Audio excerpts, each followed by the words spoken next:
और भाई क्या हाल है। आज हम लोग जानेंगे कि आप अगर दिल्ली यूनिवर्सिटी या कोई भी कॉलेज के अंदर पढ़ रहे हो, वहां पे जो सोसाइटीज होती है आपकी, या फिर जो आपके क्लब्स होते हैं, क्लब्स, उनकी क्या रियलिटी है, उनकी कड़वी सच्चाई को आज जानेंगे। जो भी सोसाइटी के मेंबर है ना, वो आज का वीडियो देख के बहुत बहुत ज्यादा नाखुश होने वाले हैं। लेकिन ये मैं आपको इसलिए बता रहा हूं क्योंकि अभी आपकी कॉलेज शुरू होने वाली है, और कॉलेजेस शुरू होने से पहले ये सारी चीजें अगर आपको पता रहेगी, आप बाकी के सारे क्राउड से बहुत ज्यादा आगे रहोगे। आपको सारी चीजें रियलिटी पता रहेगी कि एक्चुअल में चीजें होती क्या है, क्योंकि जब आप कॉलेज ज्वाइन करोगे तब सब लोग आपका सी काटने में लगे रहेंगे। ठीक है, तो हम अभी चलो आगे बढ़ते हैं। क्या क्या चीजें हैं जो इसकी रियलिटी है, एक एक पॉइंट के बारे में डिटेल में डिस्कस करेंगे आपको, ताकि सारी चीजें समझ में आ जाए। चलो, पहली बात है कि रिक्रूटमेंट के, जब आप कॉलेज ज्वाइन करोगे, रिक्रूटमेंट के बारे में बात करते हैं। जब आप कॉलेज ज्वाइन करोगे, हर कॉलेजेस के अंदर सोसाइटीज और क्लब्स होती हैं। आपको पता होगा कि सोसाइटीज क्लब्स में ये है कि भाई एक पर्टिकुलर इंटरेस्ट ग्रुप के लोग एक साथ रहते हैं और वो एक पर्टिकुलर चीज के बारे में काम करते हैं। या तो वो वर्कशॉप्स करेंगे, या तो वो कोई इवेंट्स ऑर्गेनाइज करेंगे, या तो वो कोई आपस में कुछ एक्टिविटीज करेंगे, सोशल मीडिया पे पोस्ट वगैरह डालेंगे, ऐसे बहुत सारी चीजें करते रहते हैं। वो सेम सिमिलर इंटरेस्ट ग्रुप वाले लोग होते हैं। ऐसी बहुत सारी सोसाइटीज होती है। हर कॉलेजेस के अंदर डिफरेंट नंबर ऑफ सोसाइटीज है। कई सोसाइटीज ऐसी होती है जो कि एक ही नाम से आपको उस बहुत सारी कॉलेजेस के अंदर सोसाइटी मिल जाएगी। जैसे एक इनेक्टस है, इनेक्टस सोशल सर्विस के लिए है, वो एनजीओ वगैरह के जैसे काम करती है। तो इनेक्टस आपको बहुत सारी कॉलेजेस में मिल जाएगी और वो one of the most reputed societies में से आती है। तो वैसे हर कॉलेजेस के अंदर डिफरेंट सोसाइटीज होती है, सबके नाम अलग अलग है। हम यहाँ पे उन डिटेल्स नाम में नहीं जाएंगे, हम जाएंगे कि सोसाइटीज ओवरऑल जो चीज है उसके अंदर हमको क्या चीज के बारे में ध्यान रखना है। तो जब आप कॉलेज के अंदर घुसोगे, ये मार्कर चल नहीं रहा, जब आप कॉलेज के अंदर घुसोगे, तब घुसने के बाद ही आपके 15 दिन से 30 दिन के अंदर, 15 से 30 दिन के अंदर मोटा मोटी तभी स्टार्ट हो जाता है आपका रिक्रूटमेंट प्रोसेस। रिक्रूटमेंट क्या होता है? रिक्रूटमेंट के अंदर आपके सोसाइटी के अंदर हर एक बच्चे को नहीं मिलता है एडमिशन इन द सेंस हर एक बच्चा सेलेक्ट नहीं होता है, हर एक बच्चा रिक्रूट नहीं होता। बहुत सारे बच्चे अप्लाई करते हैं, उसके अंदर से कुछ बच्चों को सेलेक्ट किया जाता है। आप चाहे टॉप की कॉलेज में हो, मिड की कॉलेज में हो, बिलो एवरेज कॉलेज में हो, कैसी भी कॉलेज में हो, आपके वहां पे सोसाइटी के अंदर 200 300 400 500 बच्चे अप्लाई करेंगे कम से कम, और उसमें से आपके 20 30 40 50 या इससे भी थोड़े ज्यादा उतने बच्चे सेलेक्ट होते हैं। तो ये सिलेक्शन प्रोसेस कैसे होता है, इसको बोलते हैं हम रिक्रूटमेंट। तो वो रिक्रूटमेंट के अंदर आपके अलग अलग बच्चों के इंटरव्यू लिए जाते हैं। जीडी एक होता है, जीडी क्या होता है? Group discussion. जीडी का मतलब होता है ग्रुप डिस्कशन। उसके अंदर एक टॉपिक दे दिया जाता है, आपके 5 10 8 कितने भी बच्चों का ग्रुप बना देते हैं, 15 मिनट या 20 मिनट का ऐसे टाइमर कुछ दे देते हैं, और एक टॉपिक दे देते हैं। उस टॉपिक के बारे में हर किसी को अपने अपने पक्ष से कुछ भी बोलना है, या तो फॉर अगेंस्ट मोशन ऐसे डिबेट टाइप कर देंगे, या सबको अपना अपना व्यूज ओपिनियन बताने का बोल देंगे। और उसके अंदर जो जैसा ओपिनियन बता रहा है, वहां पे जो सीनियर बैठा होगा सेकंड थर्ड ईयर का, वो इस पूरे वार्तालाप को देखेगा और स्कोर करके वो बताएगा कि हाँ ये बच्चे नेक्स्ट राउंड के लिए क्वालिफाई हो रहे, ये बच्चे बाहर निकलो। तो जिनको नेक्स्ट राउंड के लिए क्वालिफाई किया वो या तो इंटरव्यू देंगे। हर एक सोसाइटी का डिफरेंट होता है। किसी के अंदर डायरेक्ट ही इंटरव्यू होता है, किसी के अंदर जीडी करके फिर इंटरव्यू करके फिर सिलेक्शन होता है, किसी में 2 बार इंटरव्यू होता है। तो हर एक सोसाइटी का डिफरेंट प्रोसीजर होता है। लेकिन एक उसके अंदर ग्रुप डिस्कशन चीज है जो बहुत सारी कॉलेजेस में पाई जाती है। इसके अलावा एक दूसरी चीज है जो कि होता है हमारा इंटरव्यू। इंटरव्यू के अंदर आपके अलग अलग जो सीनियर्स हैं, सेकंड ईयर वाले, थर्ड ईयर वाले, वो लोग आपसे इंटरव्यू लेते हैं, वो आपसे चीजें पूछते हैं। अब आप सोचोगे कि सेकंड ईयर वाले, थर्ड ईयर वाले 1 साल 2 साल ही तो बड़े हैं हमसे, वो इतना क्या ही इंटरव्यू ले लेंगे। वो आपके इंटरव्यू के अंदर पूरा एकदम जूस निकाल लेते हैं आपका। ठीक है, आपको इस तरीके से, मतलब आप जब इंटरव्यू में बैठोगे ना, आपको लगेगा ही नहीं कि वो 1 साल बड़ा आदमी है, ऐसा लगेगा कि जैसे कोई कंपनी में इंटरव्यू देने जा रहे हो। इस तरीके से, मतलब इस तरीके से इंटरव्यू लेते हैं ना सीनियर्स, वो अपने पूरे मजे निकालते हैं, रैगिंग लेते हैं ऐसे, मतलब रैगिंग नहीं इन द सेंस कि वो मजे लेते हैं पूरे अपने जूनियर के, ये करवा दो, वो करवा दो, ये बोलो, ऐसे करो, वो करो। हाँ, बहुत सारी चीजें होती है। तो वो सारी चीजें आपकी होंगी, पहले से मेंटली प्रिपेयर्ड रहो, क्योंकि इसमें बहुत ज्यादा एक्सट्रीम चीजें नहीं जाती है, लेकिन चीजें आपकी कुछ हद तक होती है जो कि आपको डीमोटिवेट कर सकती है। इस चीज के लिए हमको मेंटली प्रिपेयर्ड रहना है। समझ में आई बात? तो यहां पे आपका रिक्रूटमेंट के लिए बहुत ज्यादा एक्साइटमेंट होगा। इतनी सारी सोसाइटीज अपना प्रमोशन करती है। जैसे ही आप कॉलेज घुसोगे, ये 15-30 दिन में क्यों चालू होती है? 15-30 दिन में इसलिए होती है कि ये 15-30 दिन तक सारी सोसाइटीज अपना प्रमोशन करती है। सारे बच्चों तक कोई पैम्पलेट बांट रहा है, कोई अपने अलग अलग सेमिनार से ऐसे कुछ कर रहा है, कोई ओरिएंटेशन ऐसे प्रोग्राम कर रहा है, अलग अलग क्लासरूम में जाकर आपके क्लास के बीच में अपना प्रमोशन कर रहे हैं। बहुत सारे तरीके से प्रमोशन करते हैं सोसाइटी वाले। तो वो जैसे भी प्रमोशन करते हैं, वो 15-30 दिन में प्रमोशन करते हैं, ताकि आपका एक्साइटमेंट का बार बहुत ज्यादा ऊपर चले जाए। और फिर उसके बाद में वो रिक्रूटमेंट करते हैं। वो कैसे होता है वो मैंने ऑलरेडी बता दिया। अब यहाँ पे डीमोटिवेशन की बात यह है कि आपको बहुत सारी सोसाइटीज में इंटरेस्ट हो सकता है, बहुत सारे तरीके के बच्चे होते हैं। कईयों को ऐसा लगता है कि मेरे को बस ये 3-4 सोसाइटी में अप्लाई करना है, मिला तो ठीक है, नहीं मिला तो गोली मारो। कई सारे ऐसे होते हैं जो 20, 30, 40 ऐसे बहुत सारी सोसाइटीज जितनी भी है, 40 सोसाइटी है, वो 15-20 में अप्लाई कर देते हैं। वो सोचते हैं कि जितने में मिलेगा उतने में बढ़िया। तो ऐसे जो लोग इतने ज्यादा में अप्लाई करते हैं, उनको पहले से रिजेक्ट कर दिया, दूसरे से रिजेक्ट कर दिया, तीसरे से रिजेक्ट कर दिया, चौथे से रिजेक्ट कर दिया। उनको रिजेक्शन जब इतने ज्यादा मिलते हैं ना, उनको अपने आप के अंदर डीमोटिवेशन होता है। कहने के लिए बहुत आसान है, लेकिन जब आपके साथ ये चीज होगी ना, तब आपको पता चलेगा कि ये डीमोटिवेशन कितना ज्यादा, मतलब अंदर से कितना ज्यादा परेशान करता है कोई भी एक बच्चे को। ऐसे डीमोटिवेट हो जाता है कि भाई ये लिस्ट व्हाट्सएप ग्रुप पे आती है, सब लिस्ट, ठीक है, ये लिस्ट में मेरा नाम नहीं आया जा रहा, मेरा नाम क्यों नहीं आ रहा, मेरे को ऐसा इतना डीमोटिवेशन होगा ना आपको। तो वो डीमोटिवेशन के लिए मेंटली प्रिपेयर्ड रहो। या तो आप कम सोसाइटीज में अप्लाई करो, ज्यादा में कर रहे हो तो मेंटली प्रिपेयर्ड रहो कि मैं तो सब में से रिजेक्ट हो जाऊंगा ऐसे, ठीक है। तो डीमोटिवेट नहीं होना है। क्यों नहीं होना है, अब देखो एक और चीज बताता हूं। जो 15 से 30 दिन के अंदर प्रमोशन करते हैं, मैंने यहां पे वो पॉइंट लिखा है क्या, नहीं अभी यहां पे नहीं है। 15 से 30 दिन के अंदर जो प्रमोशन करते हैं सोसाइटीज वाले, उसके अंदर वो ऐसा माहौल क्रिएट करते हैं कि अगर आपने कॉलेज लाइफ के अंदर सोसाइटी को ज्वाइन नहीं किया तो आपका जीवन के अंदर कुछ नहीं हो सकता। आपको कुछ, ना तो जॉब मिलेगी, ना प्लेसमेंट मिलेगी, ना आपको कोई लाइफ में कोई पूछेगा।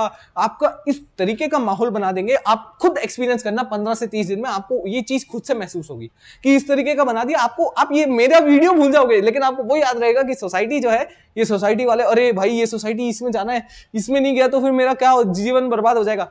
आप सोसाइटी को देख के उस कॉलेज को ज्वाइन किए थे, टारगेट किए थे, या फिर आप उस कॉलेज को देख के किए थे? खुद सोचना एक बार। वो ये जो चीजें है ना, ये सिर्फ एक फेक हवा है, फेक हवा है।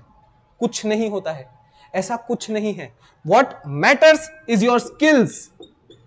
आपकी सोसाइटी में आप हो कि नहीं हो वो मैटर नहीं करता है। जब आपको 6 महीना या 1 साल हो जाएगा ना, उसके बाद आपको रियलाइज होगा कि भाई क्या यार, कोई सोसाइटी में नहीं हूं तो क्या हो गया, कुछ फर्क नहीं पड़ता उससे, कुछ नहीं फर्क पड़ता, कुछ फर्क नहीं पड़ता।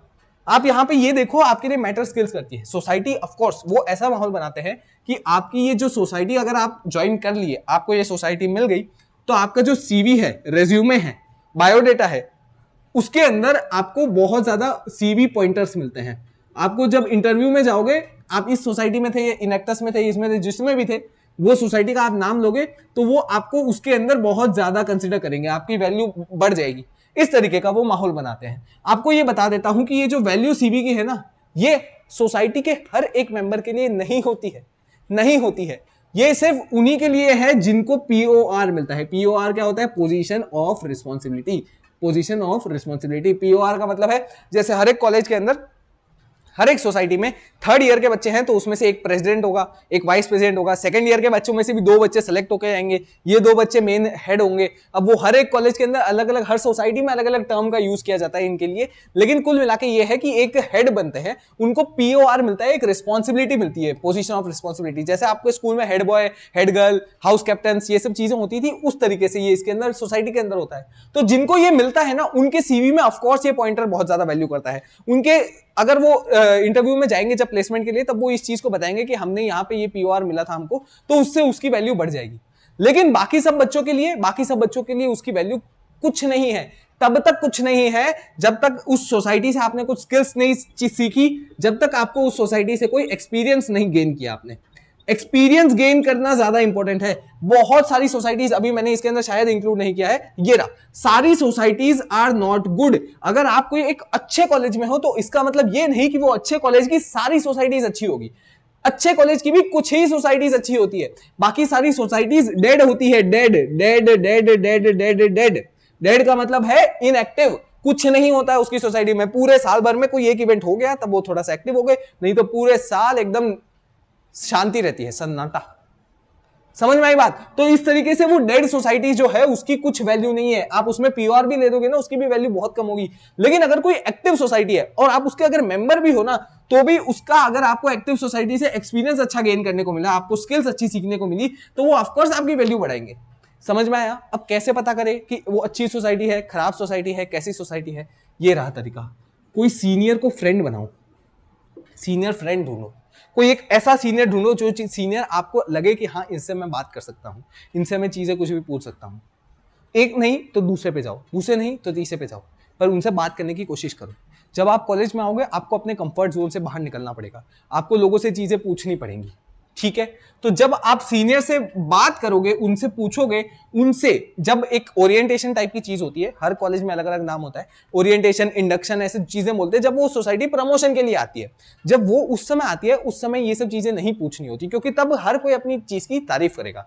लेकिन जब आप कोई दूसरे समय पे उन सीनियर से मिलने जा रहे हो, जब सोसाइटी के लिए वो प्रमोशन करने नहीं आ रहा सीनियर, आप जब दूसरे समय पे वो सीनियर से मिलने जा रहे हो, चाहे आप कभी कुछ कैंटीन वगैरह में मिल लिए उनसे, या चाहे आप कहीं भी और दूसरी जगह पे मिल लिए उनसे, कभी उनसे ऐसे ही फोन नंबर पे, व्हाट्सएप पे टेक्स्ट में बात हो गई, इंस्टाग्राम पे टेक्स्ट में बात हो गई, कॉल पे बात हो गई, ऐसे कुछ भी उनसे बात हो गई, उस समय पे उनसे पूछो कि आप इस सोसाइटी में हो भैया दीदी, आप इस सोसाइटी में हो, उसकी रियलिटी क्या है, मुझे थोड़ा सा बता दो, कैसी है वो सोसाइटी। जैसे ही आप पूछोगे कैसी है सोसाइटी, वो तो बोलेंगे हाँ अच्छी सोसाइटी है, उनकी खुद की सोसाइटी है, वो बोलेंगे अच्छी सोसाइटी है।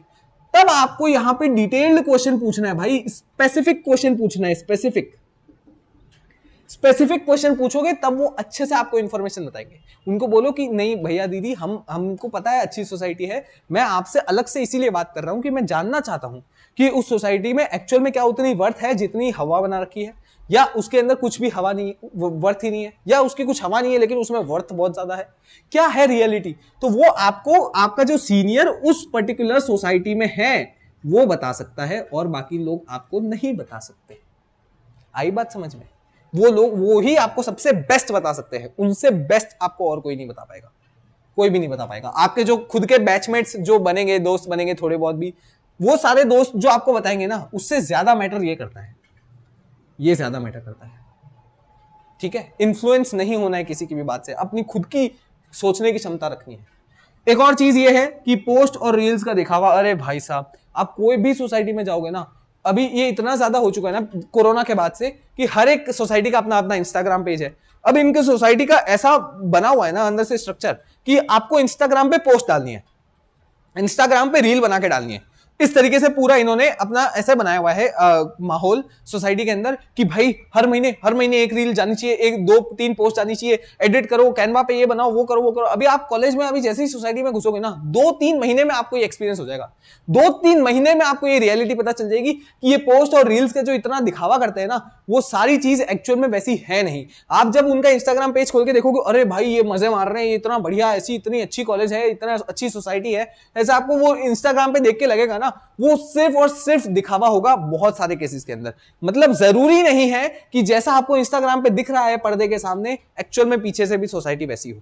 बहुत टॉक्सिक सोसाइटीज होती हैं, उसके अंदर सारे एक दूसरे के पीछे से टांग खींचने में लगे हुए हैं, ऐसी आपको बहुत सोसाइटीज मिलेगी। तो उन सबसे बच के रहना है।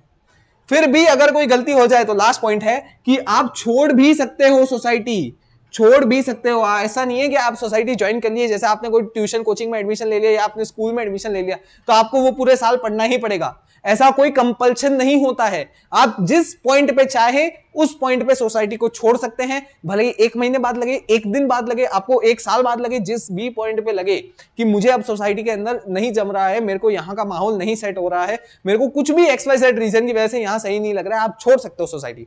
किसी ने मना नहीं बोला है सोसाइटी छोड़ने के लिए। वो ऐसा आपको डरा के रख सकते हैं सीनियर की भाई नहीं सोसाइटी छोड़ोगे तो हम तुम्हारी इज्जत खराब हो जाएगी, हम अपने दोस्तों में तुम्हारा नाम खराब कर देंगे, कुछ भी बोलते हैं, कुछ नहीं होता है, कुछ नहीं होता है।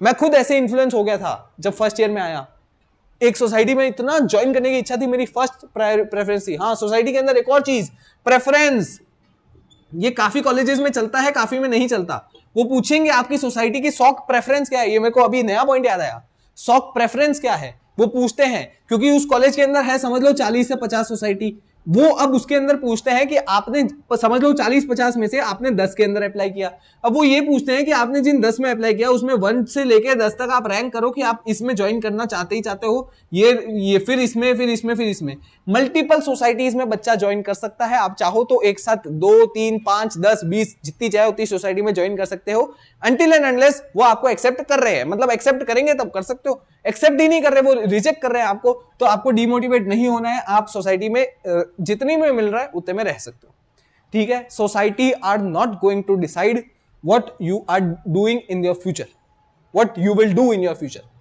Your skills are going to decide and your experience which you have gained in your college, is going to decide. आई बात समझ में? ठीक है, सोसाइटी का प्रेफरेंस पूछते हैं, ये प्रेफरेंस हम कैसे बनाएं, कैसे डिसाइड करें, ये आपके इंटरव्यूज जब चलते रहेंगे ना, ये प्रोसेस पूरा करीब करीब हर कॉलेज में अलग अलग टाइम पे चलता है। जैसे मेरी शहीद Sukhdev college of business studies है, ये कॉलेज के अंदर आपका मतलब 4 दिन के अंदर खत्म हो गया था। ठीक है, 4 दिन के अंदर सोसाइटी का रिक्रूटमेंट शुरू हुआ, खत्म हो गया, सब 4 दिन में खत्म हो गया। तो वो सारी चीज डिपेंड करती है। एसआरसीसी के अंदर 2-3 महीना चला, तो वो डिपेंड करते हैं कॉलेज टू कॉलेज। पर ये प्रेफरेंस जो है, ये आप सीनियर से बात करोगे तो आपको इसको बनाने में हेल्प हो जाएगी। और उसके अलावा ये सारी चीजें हैं, छोड़ भी सकते हो, लेकिन मैक्सिमम सोसाइटीज में ट्राई करो। इसका मतलब यही है ना कि छोड़ सकते हो आप, तो जितने ज्यादा में ट्राई करोगे उतने ज्यादा आपको मिलेंगे, फिर आपके पास इतने ऑप्शंस अवेलेबल रहेंगे तो आप छोड़ सकते हो। क्योंकि बहुत सारी सोसाइटीज में क्या होता है कि आप फर्स्ट ईयर के अंदर ही ज्वाइन कर सकते हो, सेकंड थर्ड ईयर में आप वापस सोसाइटी को ज्वाइन नहीं कर सकते। जो ज्वाइन कर लिया फर्स्ट ईयर में वो ज्वाइन कर लिया। बहुत सारी सोसाइटीज में ऐसा होता है, कुछ कुछ सोसाइटीज ऐसी होती है जिसके अंदर आप सेकंड ईयर में भी फिर से रिक्रूटमेंट वो करते हैं, सेकंड ईयर वालों का भी, और वो ज्वाइन कर सकते हैं। वो सोसाइटी ज्यादातर वैसी ही होती है जिसके अंदर फर्स्ट ईयर वाले काफी सारे बच्चे छोड़ के भाग जाते हैं। आई बात समझ में?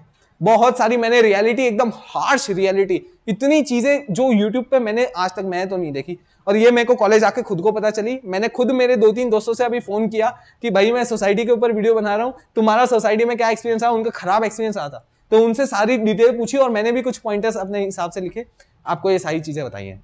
तो कॉलेज जाओ तो ये सारी चीजों का ध्यान रखना है हमको, और ये चीजों का, ये पॉइंट का ध्यान रखना है कि इसका जो सोसाइटी है, societies are not going to decide what you are going doing in future, your skills are going to decide. ठीक है, आई होप सो आपको क्लैरिटी मिली होगी। अगर ये वीडियो का जो भी फीडबैक है आपका, नीचे कमेंट करके जरूर बताना। अगर ये वीडियो आप कॉलेज ज्वाइन करने के कुछ महीने बाद फिर से, मैं मतलब बोल रहा हूं, कॉलेज ज्वाइन करने के कुछ महीने बाद फिर से ये वीडियो खोल के देखना और मुझे कमेंट करके बताना कि क्या मैंने जो इधर बताया वो सच में सच साबित हुआ या नहीं हुआ। ठीक है, चलिए मैं मिलता हूं आपसे अगले वीडियो में, तब तक के लिए ओके बाय, गुड नाइट।